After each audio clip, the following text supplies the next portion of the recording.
മരണം കഴിഞ്ഞു പോകുന്ന സമയങ്ങളിൽ സാധാരണ മരണമല്ലാതെ പോകുന്ന ഒരുപാട് ആൾക്കാരില്ലേ? അപ്പൊ ഇവരൊക്കെ വളരെ പെട്ടെന്ന് മോക്ഷം കിട്ടുമോ? ഒരിക്കലും കിട്ടില്ലല്ലോ. അപ്പൊ അവരെവിടെ പോകും പക്ഷെ എന്നുള്ളത് പറയും. അങ്ങനെയാണെങ്കിൽ നമ്മുടെ ചുറ്റിനും ആത്മാക്കളായിരിക്കത്തില്ലേ? ആണല്ലോ. ഒരു ഭയങ്കരമായ സൗണ്ട് കേട്ടു. ഒരു ഫ്രാക്ഷൻ ഓഫ് സെക്കൻഡിൽ നമ്മൾ ഇങ്ങനെ ഒരു ഞെട്ടൽ വരില്ലേ? എനർജി പാസ് ചെയ്ത് പോകുന്ന സമയത്ത് അവിടെ ആരുണ്ടോ അടിച്ചു പോകും. അങ്ങനെയാണ് ഈ ഓട്ടോമാറ്റിക് റീഡിംഗ് എന്ന മെക്കാനിസത്തിൽ കൂടെ പല തേർഡ് പാർട്ടി മീഡിയം വഴി നിൽക്കുന്ന സൈക്കിക് മീഡിയം ആൾക്കാർ അങ്ങനെയാണ് കേട്ടിട്ടാണ് ഇത് എഴുതിയെടുക്കുന്നത്. അപ്പം അമ്മ എല്ലാ ദിവസവും ഈ മക്കളുമായിട്ട് സംസാരിക്കുന്ന ഈ മീഡിയമായിട്ട് അവിടെയാണ് താന്ത്രികപരമായി ജാതകത്തിനെ മാറ്റി എഴുതുന്നത്. ഇത് ജാതകത്തെ മൊത്തത്തിൽ മാറ്റാൻ ജാതകത്തിനെ മാറ്റി എഴുതുന്ന എത്രയോ സ്ഥലങ്ങളില്ലേ? ഈ നമ്മൾ പോകുന്ന സ്ഥലങ്ങളിൽ നമ്മുടെ ഊർജത്തിനെ വലിച്ചെടുക്കുന്ന ഒരുപാട് ശക്തികളുണ്ട്. ചില ക്ഷേത്രങ്ങളിൽ ചില നക്ഷത്രക്കാർക്ക് പൊക്കിവിടാം. രുദ്രനെ ഉപാസിച്ച് എല്ലാ ദിവസവും അദ്ദേഹത്തിന് പല പല പ്രസൻസും പല പല പ്രശ്നങ്ങളും ഉണ്ട്. ശരീരത്തിലെ പല ഭാഗങ്ങളും ഇല്ലാതാകുന്നു, ബെഡ്ഡനാകുന്നു. ഈ ഓപ്പൺ പ്ലേസിലിരുന്ന് ഉപാസന ചെയ്യുന്ന ആൾക്കാരൊക്കെ അത് നമ്മൾ കണ്ടെത്തിയാൽ മനസ്സിലാവും. പൈശാച ശക്തികൾ കൊണ്ടുപോകും അവരെ. ശ്രീവിദ്യയുടെ മൂലമന്ത്രം ജപിക്കാന്നൊക്കെ പറഞ്ഞു കഴിഞ്ഞാൽ നമ്മുടെ ശരീരത്തിന് താങ്ങാൻ പറ്റും. അത്രയും സംരക്ഷണ കവചവും നല്ല ഉപാസകനെയും ഭേദിക്കാൻ പറ്റുന്ന ഒരു എനർജി ഒരാൾ പർപ്പസ്ഫുള്ളി ക്രിയേറ്റ് ചെയ്ത് വരികയാണെങ്കിൽ ചേട്ടാ, ഈ പ്രേതം, ബാധ ഇങ്ങനെയൊക്കെ പറയുന്ന ഒരുപാട് കാര്യങ്ങൾ ഇന്നും നമ്മുടെ നാട്ടിൽ നിലനിൽക്കുന്നുണ്ട്. ഇന്നത്തെ ആളുകൾ പലപ്പോഴും അതിനൊന്നും അക്സെപ്റ്റ് ചെയ്യാൻ തയ്യാറാകുന്നില്ല എന്നതൊരു യാഥാർത്ഥ്യമാണ്. പക്ഷേ ചില ആളുകൾ, ആ ആളുകൾക്കുണ്ടാകുന്ന രൂപമാറ്റം, ഭാവമാറ്റം, അവരുടെ ഇത്രയും നാളുണ്ടായിരുന്ന ലൈഫ് സ്റ്റൈലിൽ നിന്നുള്ളൊരു മാറ്റം, ഈ ചില മാറ്റങ്ങൾ കാണുമ്പോൾ ചിലർക്ക് തന്നെ തോന്നും ഇതെന്തോ വിഷയമാണ്. പിന്നീട് ആരെങ്കിലും അടുത്തേക്ക് ചെല്ലുമ്പോൾ ഇത് ബാധാദോഷമാണ്, പ്രേതബാധയാണ്. അപ്പം അങ്ങനെയൊക്കെ പറയുന്ന ഒരുപാട് കാര്യങ്ങളുണ്ട്. ഇത് ഏറ്റവും കൂടുതൽ നമുക്ക് കാണാൻ കഴിയുന്നത് ഈ കുട്ടികളിലാണ്, അല്ലെങ്കിൽ പൊതുവെ സ്ത്രീകളിലാണ്. ഇതെന്തുകൊണ്ടാണ് സംഭവിക്കുന്നത്? ശരിക്കും ദുർബലമായ ശരീരത്തിലാണ് ഇങ്ങനത്തെ ഈ പറയുന്ന ഒരു എനർജിയുടെ പ്രവാഹം കൂടുതൽ വരുന്നത്. ഇപ്പം നമ്മൾ രണ്ടുപേരും സംസാരിക്കുന്ന സമയത്ത് ഇപ്പം ഇവിടെ ഒരു വളരെ പേടിപ്പെടുത്തുന്ന എന്തെങ്കിലും സംഭവം ഉണ്ടായെന്ന് വെച്ചോ, എന്തോ ആയിക്കോട്ടെ. പക്ഷെ അവിടെ ഒരു കോൺട്രവേഴ്സി ഉണ്ട്. ഇപ്പൊ ദുർബല എന്ന് പറയുമ്പോ സ്ത്രീകൾ ഇപ്പം ഇതിന്റെ അടിയിൽ വന്ന് കമന്റ് ചെയ്യാൻ സാധ്യത അല്ല, അങ്ങനെയല്ല.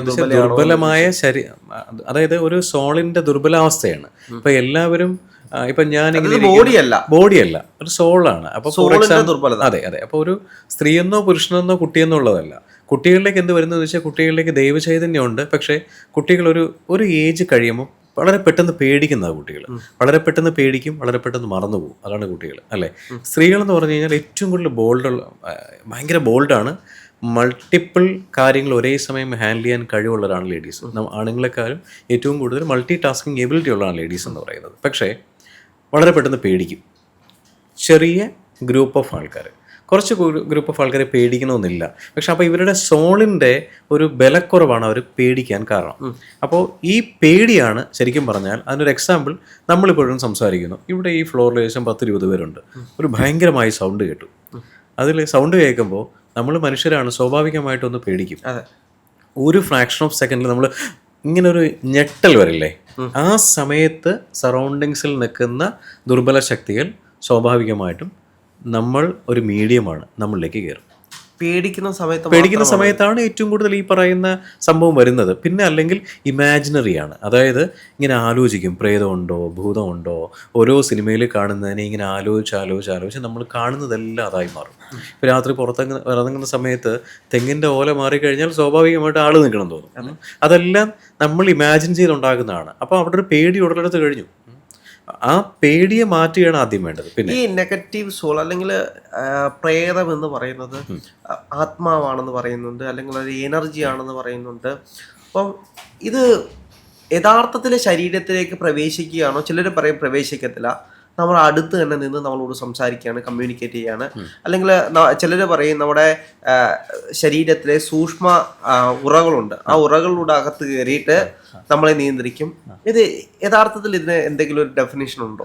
ഇതിനകത്ത് നമ്മൾ ബേസിക്കലി ഹിന്ദു പുരാണങ്ങളിൽ പറയുന്ന എന്താണ്, 84 ലക്ഷം ജനനം ഒരു ആത്മാവിനുണ്ട്, അല്ലേ? ഈ 84 ലക്ഷം പ്രാവശ്യം ജനനം എടുത്തിട്ട് 4 ലക്ഷം മാത്രമാണ് ഒരു മനുഷ്യ യോനിയിൽ കൂടെ കടന്നു പോകുന്നത് അല്ലേ. അപ്പോൾ 4 ലക്ഷം മാത്രമേ മനുഷ്യ രൂപേണ ഉള്ളൂ. ബാക്കിയുള്ളതെല്ലാം പല കാറ്റഗറി അല്ലേ, പല തിങ്സ് ആയിട്ടല്ലേ, പല ഓസ്പീഷ്യസ് ആയിട്ടല്ലേ, പല സ്പീഷ്യസ് ആയിട്ടല്ലേ അല്ലേ. അപ്പോൾ സ്വാഭാവികമായിട്ടും ഈ മരണം കഴിഞ്ഞു പോകുന്ന സമയത്ത് എല്ലാവരും മോക്ഷപ്രാപ്തിയിലേക്ക് പോകുന്നുണ്ടോ? സിമ്പിളായിട്ട് ചിന്തിച്ചാൽ മതി. മുൻപൊക്കെ ഇത് ആൾക്കാർ നമ്മളോട് പറയുമ്പോൾ നമ്മൾ വിചാരിക്കും പിന്നെ നമ്മൾ വീണ്ടും റീബർത്ത് ഉണ്ടോ, വെറുതെ പറയുന്നില്ല. അങ്ങനെയാണെങ്കിൽ നമ്മുടെ ചുറ്റിനും ആത്മാക്കളായിരിക്കും ആണല്ലോ. അപ്പൊ അങ്ങനെയാണെങ്കിൽ എപ്പോ വേണമെങ്കിലും ആത്മാക്കൾ നമ്മുടെ ശരീരത്തിൽ പ്രവേശിച്ചു. അല്ല, ഇതിനകത്ത് അവിടെയാണ് നമ്മളെല്ലാം എനർജി വേൾഡിലാണ്. എനർജി വേൾഡിൽ നിൽക്കുന്ന സമയത്ത് ഇവിടെ ഏറ്റവും കൂടുതൽ പോസിറ്റീവിനെക്കാളും കൂടുതലുള്ള നെഗറ്റീവാണ്. അതായത് എവിടെ നോക്കിയാലും ഒരുപാട് നെഗറ്റീവ്സ് ഉണ്ട്, ഒരുപാട് ആത്മാക്കളും ഉണ്ട്, ഒരുപാട്. പക്ഷേ ഇതൊന്നും എല്ലാവരെയും ഇപ്പം നമ്മൾ നടന്നു പോകുന്ന വഴിയിൽ നമ്മളെ വഴിയിലൊരു ബ്ലോക്ക് ഉണ്ടെങ്കിൽ നമുക്കത് വണ്ടി നിർത്തണം എന്ന് ചിന്തിക്കാനുള്ള പ്രായോഗിക ബുദ്ധി നമുക്കുണ്ട്. പക്ഷേ ഒരു എനർജി പാസ് ചെയ്ത് പോകുന്ന സമയത്ത് അവിടെ ആരുണ്ടോ അടിച്ചിടും. അതാണ് ഈ വരുത്ത് പോക്ക് എന്നൊക്കെ പറയുന്നത്. പക്ഷെ അതുപോലെ തന്നെയാണ് ഈ ആത്മാക്കളുടെ ഒരു കംഫർട്ട് സോണിനകത്ത് മനുഷ്യൻ പ്രവേശിക്കുമ്പോഴാണ് ഒരു പ്രശ്നം ഉണ്ടാകുന്നത്. അതുപോലെ നമ്മൾ ഈ ആത്മാക്കളെ പ്രൊവോക്ക് ചെയ്യുമ്പോഴാണ് തിരിച്ച് സംഭവം കിട്ടുന്നത്. ഈ മരണം കഴിഞ്ഞ് പോകുന്ന സമയങ്ങളിൽ സാധാരണ മരണമല്ലാതെ പോകുന്ന ഒരുപാട് ആൾക്കാരില്ലേ. അപ്പോൾ ഇവരൊക്കെ വളരെ പെട്ടെന്ന് മോക്ഷം കിട്ടുമോ? ഒരിക്കലും കിട്ടില്ലല്ലോ. അപ്പോൾ അവരെവിടെ പോകും? എവിടെ പോകുമെന്ന് ചോദിച്ചാൽ ഭൂമിയിൽ തന്നെ ഉണ്ടാവും. ഇത്ര വർഷം അവർ അലഞ്ഞിരിഞ്ഞ് കിടക്കുന്ന സമയങ്ങളിൽ അവർക്ക് എന്താണുള്ളത്? അവർ ഇന്ന് ചെയ്ത കർമ്മത്തിൻ്റെ ഫലം അവർ അനുഭവിക്കുന്നത് പൂർണ്ണമായിട്ടും അലഞ്ഞു തിരിഞ്ഞ് നടന്ന് എന്തൊക്കെ പ്രശ്നങ്ങൾ ഉണ്ടാക്കാൻ പറ്റും. അതായത് നമ്മൾ ഈ പാരാസൈക്കോളജിസ്റ്റുമായിട്ട് സംസാരിക്കുമ്പോൾ പല രാജ്യങ്ങളും നല്ലൊരു ഡീസൻറ്റ് ഇൻവെസ്റ്റ്മെൻറ്റ് ചെയ്തിട്ടാണ് ഈ എനർജി വേൾഡിലെ ശബ്ദതരംഗങ്ങളെക്കുറിച്ച് പഠിക്കാൻ പല പല മെറ്റീരിയൽസ് ഉപയോഗിക്കുന്നുണ്ട്. ഇന്ന് ഇന്ത്യയിലും അതിൻ്റേതായിട്ടുള്ള ഒരു ഇംപ്ലിമെൻറ്റേഷൻ വന്നിട്ടുണ്ടെന്നാണ് രാധാകൃഷ്ണ പണിക്കരുമായിട്ട് സംസാരിക്കുന്ന സമയത്ത് അദ്ദേഹം എന്നോട് പറഞ്ഞത്. അപ്പോൾ ഈ എനർജി വേൾഡിൽ നിന്നുള്ള ശബ്ദതരംഗങ്ങൾ എത്രയോ ഫ്രീക്വൻസിയിലാണ് ഇവിടെ എത്തുന്നത്.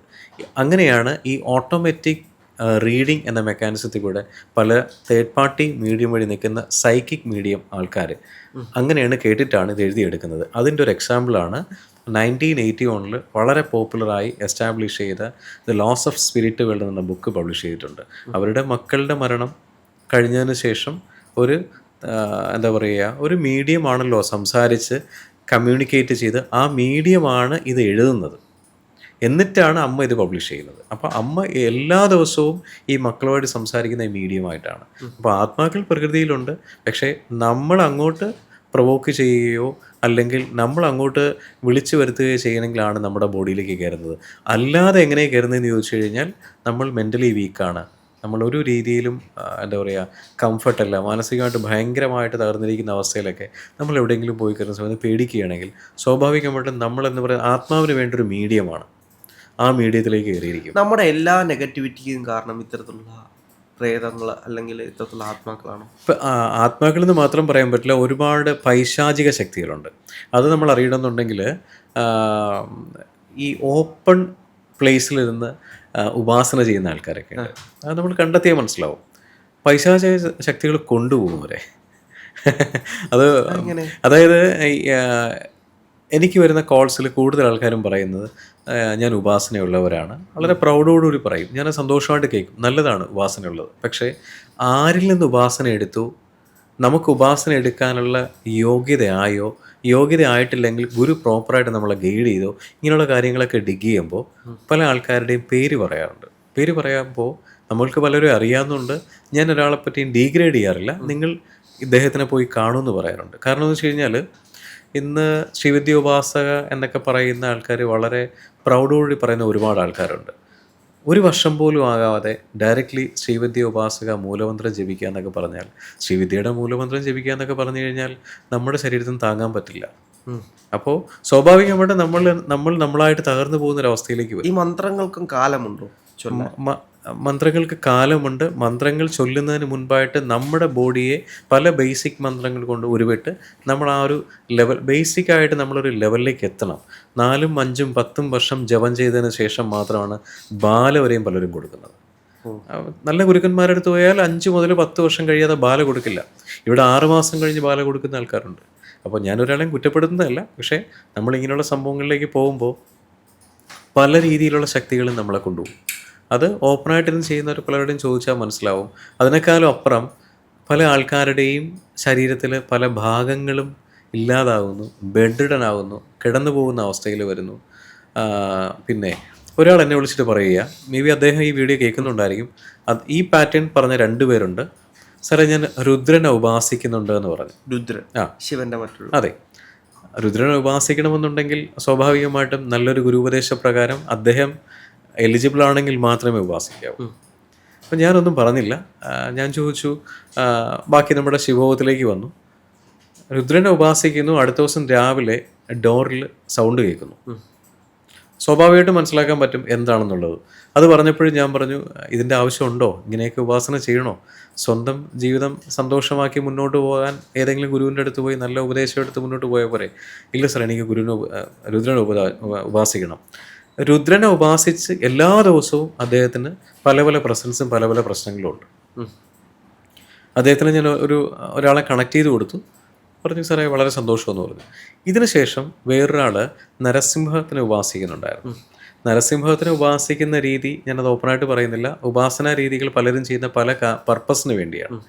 അപ്പോൾ നരസിംഹത്തിനെ ഉപാസിക്കുമ്പോൾ അദ്ദേഹത്തിന് കിട്ടുന്ന രീതികളെന്നൊക്കെ പറഞ്ഞു കഴിഞ്ഞാൽ അദ്ദേഹം സ്വപ്നത്തിൽ കാണുന്നത് നരസിംഹത്തിൻ്റെ പല രീതിയിലുള്ള വേരിയൻസ് ആണ്.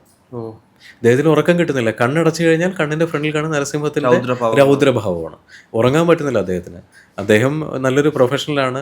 രാത്രി കിടക്കുന്ന സമയത്ത് ഉറങ്ങാൻ പറ്റുന്നില്ല. അപ്പോൾ നമ്മൾ ഈ പറയുന്ന സംഭവങ്ങൾ ചെയ്യുമ്പോൾ വ്യക്തമായൊരു ഉപദേശപ്രകാരം ചെയ്യുക. ഈ നമ്മൾ ചില സ്ഥലങ്ങൾ ഇപ്പം പറഞ്ഞു പോയതുകൊണ്ട് ചോദിക്കുകയാണ്, നമ്മൾ ഇപ്പോൾ ചില ദിവസങ്ങളിൽ മാത്രം നമ്മൾ ഒറ്റയ്ക്കിരിക്കുന്ന സമയങ്ങളിൽ നമ്മൾ ഭയങ്കരമായിട്ട് നെഗറ്റീവായി പോകും.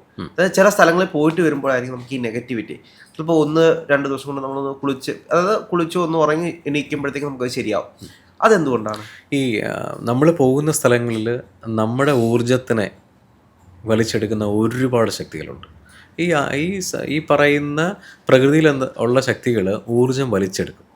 അത് ചിലപ്പോൾ പറയും, ഇത് എങ്ങനെ പറയുമെന്ന് ചോദിക്കും. നമ്മൾ അത്രയും ഭയങ്കര പോസിറ്റീവായിട്ട് ഭയങ്കര ഹാപ്പി ആയിട്ടിരിക്കുന്ന ഒരാൾ ഒരു പ്ലേസിൽ പോയിട്ട് വരുമ്പോൾ നമ്മൾ എനർജി ഡൗൺ ആയിട്ടിരിക്കും. ഈ നമ്മുടെ എനർജിയൊക്കെ എപ്പോഴും പോകുന്ന താഴേക്കാണ് പോകുന്നത്. ഗുരുക്കന്മാരുടെ എനർജി എപ്പോഴും മേലിലേക്കാണ്. അപ്പോൾ സ്വാഭാവികമായ എനർജി ഡൗൺ ആവില്ല.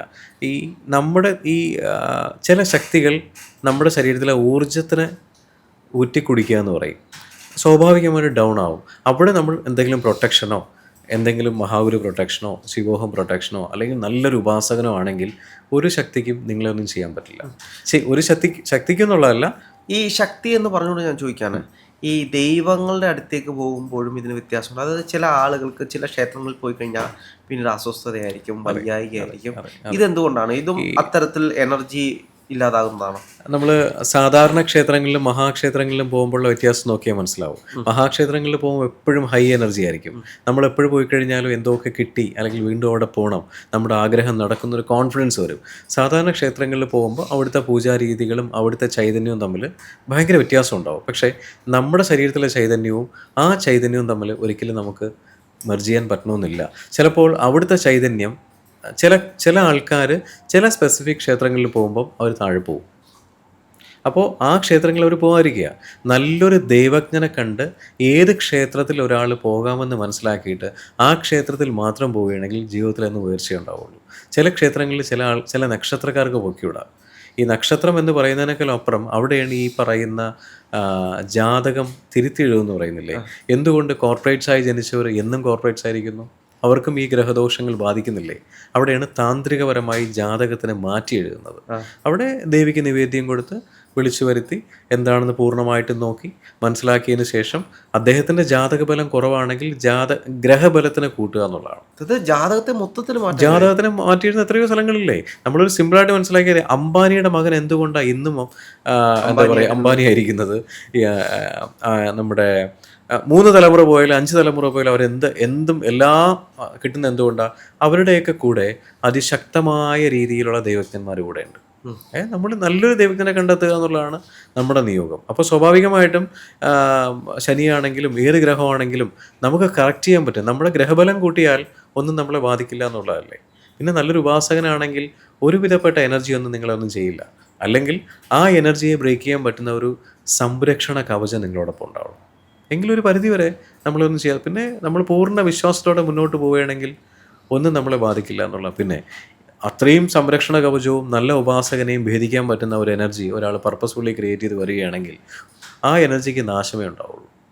അതാണ് ഈ പോസിറ്റീവ് എനർജിയുടെ ഏറ്റവും വലിയ മഹത്വം എന്ന് പറയുന്നത്.